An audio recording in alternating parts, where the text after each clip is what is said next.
Hello again. So I want to start by saying thank you to everyone that took part in the short live stream that I did. It certainly went on longer than I thought.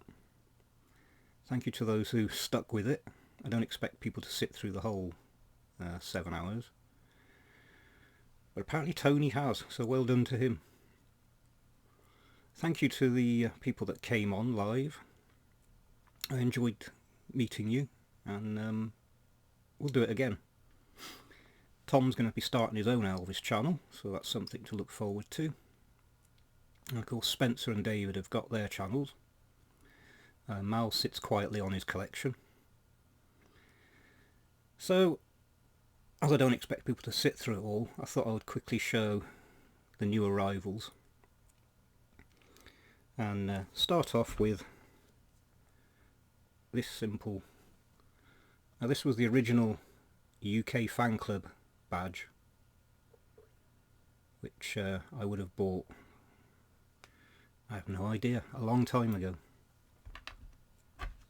Now the fan club is now under new management, and so they've come out with an updated badge, which I've just got. So it's worth joining the UK fan club if you're not a member. As far as new records that have arrived, this is something I mentioned before that I was looking for. So thanks to David in Japan. He sold me a very reasonably priced copy because it's quite expensive over here. And this was actually done, it's an RCA Special Products release. And it was done for the Dutch fan club.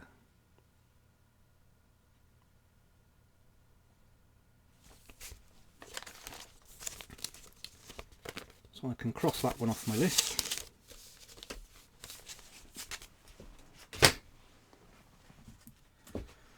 Now this next one is just right for a hot and sticky July.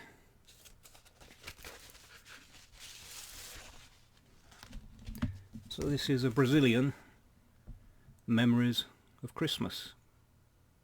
Memórias de Natal.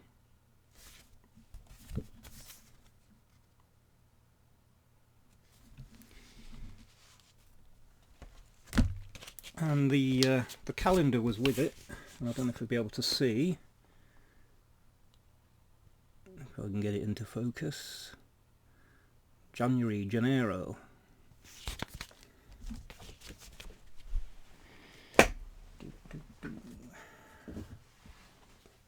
Right, this is Time Life, country music.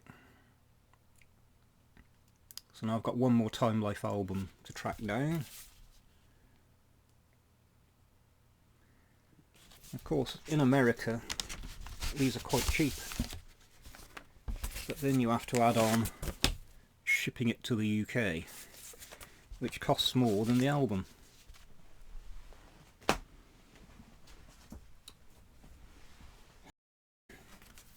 Now this is unusual. Current Audio magazine. This came out in 1972, August-September 72, as you can see at the top. Now the idea behind this, it says volume number 1. Every couple of months they were going to put out an audio magazine on disc. And they were taking subscriptions.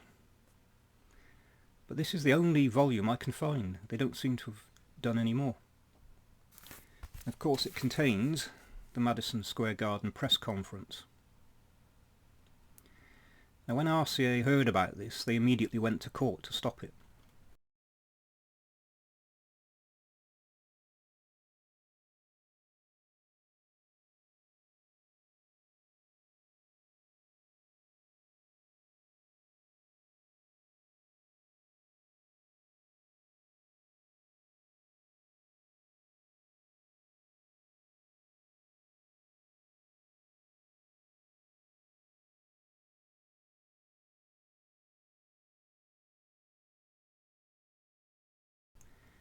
But the judgment found that RCA own the right to Elvis's performances, and he ruled that a press conference is not a performance. Therefore this is a legitimate release.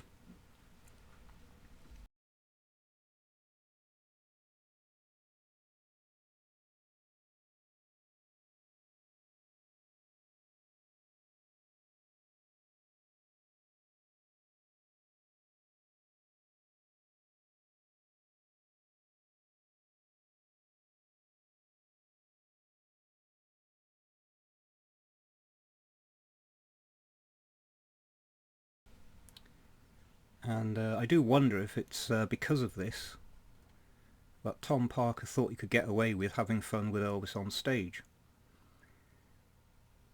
But what he hadn't taken note of is a concert is a performance.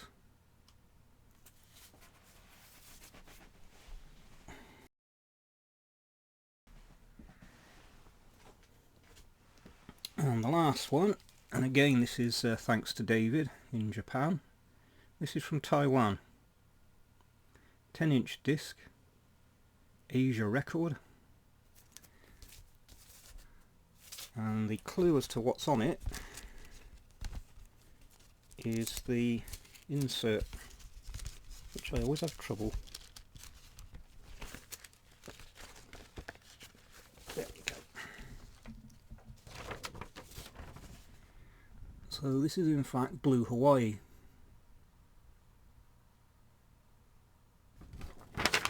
And what's impressive is they've got all 14 tracks on a 10-inch album.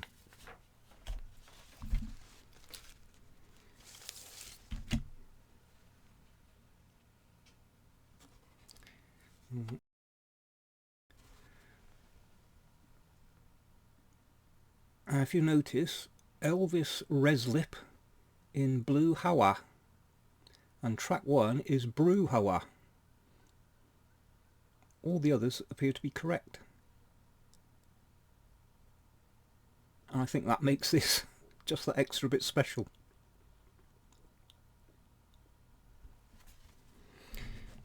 That's a very nice unexpected addition. That's number 47 in my Brue Hawah collection. So just 3 away from the magic 50.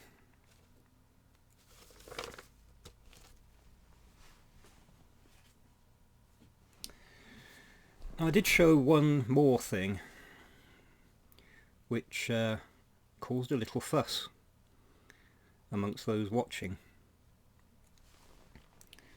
and it was this box. Elvis recorded at Graceland Jungle Room.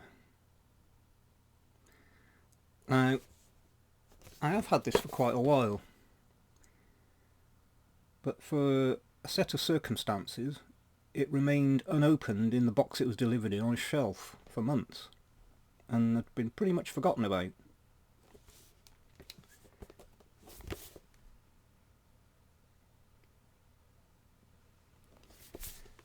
And when I pulled it down and opened the box, I couldn't remember anything about it. I'd actually ordered it before my heart attack. So when I opened it, it was a bit of a surprise. So it says limited edition 250 copies blue vinyl. Apparently there are other vinyls, versions of it.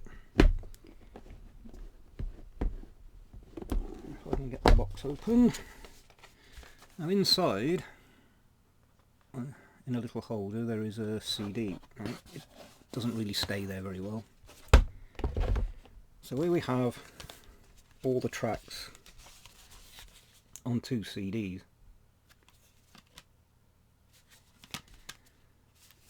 And so these are outtakes, undubbed versions from the Jungle Room sessions. Now, a little tip for designers: if you're going to have a cover that is largely a dark green, make your text much brighter. It's not easy to read.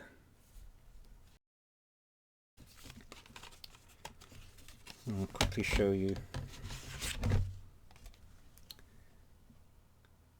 So quite nice, they're done as tape reels. So in the box we get this brochure, and there we see the famous photograph of the RCA recording truck outside Graceland at the back. There's the front.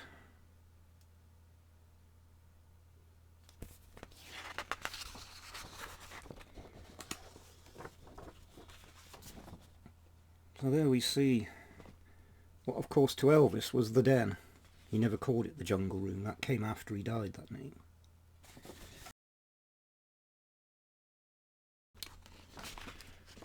And then we open the next page, and here's where we start getting the surprise. So here we see various pictures of Linda Thompson, apparently dressed as Jane, sprawled around various places in the Jungle Room.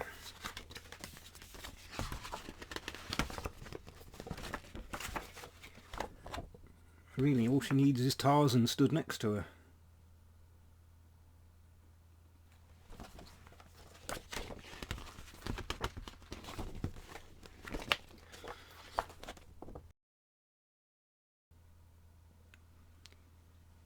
So the next time anybody actually visits the Jungle Room and you look at that piece of furniture, you can remember that picture.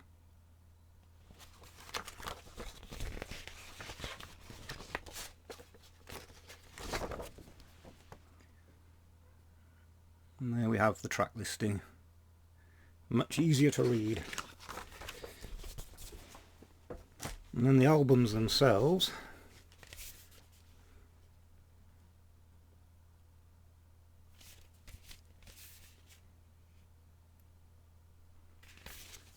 I'll just show you the first vinyl.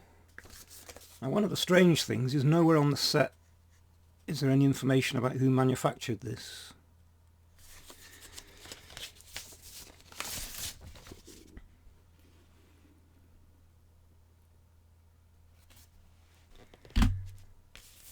So disc 2, the same front, different back cover.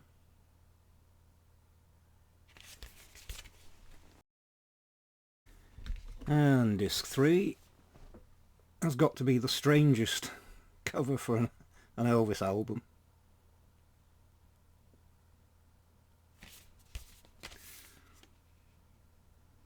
Perhaps a good one for framing.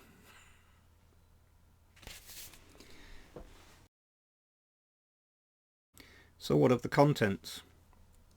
Well, I've been through it, and everything is available on a legitimate release somewhere, except for what they call the rehearsal take of Hurt, in which of course Elvis uses some spicy language. Now, it's quite funny. The story that I've heard is that he recorded it deliberately to play a trick on his father. That he would say to him, "We've finished recording Hurt, we're going to release it, do you want to hear it?" Whether that's true or not, I don't know. But the story goes that Tom Parker ordered that particular tape to be destroyed or wiped off. So why do we still have it? Now, it sounds as though it might come from a cassette tape, and clearly somebody made a recording of it. Now, there have been rumours of a cassette tape circulating that include outtakes from this session, including apparently Elvis singing some Platters songs. Whether this is true or not, who knows? But clearly the take of Hurt survived. So it does make you wonder. There was an interview a while back I watched, and I can't find it. Somebody was present at the sessions, said that they clearly remember listening to a cassette tape of a complete take of Feelings, which we know Elvis spent a lot of time on. So is there a cassette tape containing Hurt, Feelings, Platter songs, America, maybe? Let's keep our fingers crossed. So is this box essential? No, it's not essential. Is it something nice to have? Definitely. It was a surprise when I opened it, having completely forgotten about it, so I'm glad I bought it. It apparently does fetch a decent amount of money now, so good luck hunting one down. So that's it. That covers all the new stuff. So I'll finish by saying again thank you to all my subscribers, all those who took part in the live chat. Hopefully more can make it next time. So till next time, bye for now.